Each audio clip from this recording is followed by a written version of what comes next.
கூலி உயர்வுக்காக போராடிய 44 பேரை ஒரே குடிசையில் வைத்து எரித்து படுகொலை செய்யப்பட்ட கீழ்வெண்பணி தியாகிகள் நினைவு தினம் இன்று அனுசரிக்கப்படுகிறது. இதையொட்டி கீழ்வெண்பணியில் பல்வேறு அரசியல் கட்சியினர் மரியாதை செலுத்தினர். கூடுதல் விவரங்களோடு இணைகிறார் நமது செய்தியாளர் சகாதேவன்.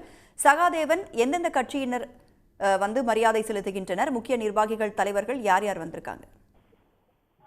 அதாவது ஒருங்கிணைந்த தஞ்சை மாவட்டமாக இருந்தபோது நாகப்பட்டினம் மாவட்டம் கீழ்வெண்மணி கிராமத்துல 1968 காலகட்டத்துல நிலக்கிழார்களுக்கும் கூலி விவசாயிகளுக்கும் நடந்த ஒரு போராட்டத்துல கிட்டத்தட்ட ஒரு 44 பேர் தலித் சமூகத்தை சேர்ந்தவர்கள் ஒரே குடிசையில் வைத்து எரித்து படுகொலை செய்யப்பட்ட அந்த நிகழ்வானது வருடம் அனுசரிக்கப்பட்டு வருகிறது.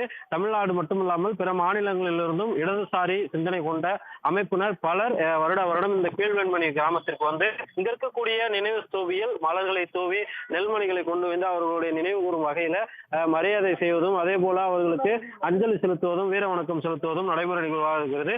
அதே போல இந்த வருடம் 57வது ஆண்டாக இந்த வெண்மணி தியாகிகளுடைய நினைவு தினமானது அனுசரிக்கப்படுகிறது. மார்க்சிஸ்ட் கம்யூனிஸ்ட் கட்சியினுடைய மாநில செயலாளர் சண்முகம், அதே போல நாகப்பட்டினம் எம்பி வை செல்வராஜ் உள்ளிட்ட பல அரசியல் தலைவர்கள் கலந்து கொண்டிருக்கிறார்கள். குறிப்பாக காலையிலிருந்தே 500க்கும் மேற்பட்டோர் இந்த வெண்மணி நினைவு ஸ்தூபியில் அஞ்சலி செலுத்தி அவர்களுடைய நினைவை போற்றும் வகையில் முழக்கங்களை எழுப்பி அவர்கள் மரியாதையை செலுத்தி வருகிறார்கள். ஏராளமான சமூக அமைப்பினை சேர்ந்தவர்கள், கல்லூரி மாணவ மாணவிகள், கம்யூனிஸ்ட் இயக்கத்தை சேர்ந்தவர்கள், இடதுசாரி சிந்தனை உள்ளவர்கள் என பலரும் காலையிலிருந்து மாலை வரை பேரணியாக மேலதாளத்துடனும் கோஷங்கள் எழுப்பியவாறு ஊர்வலமாக வருவது.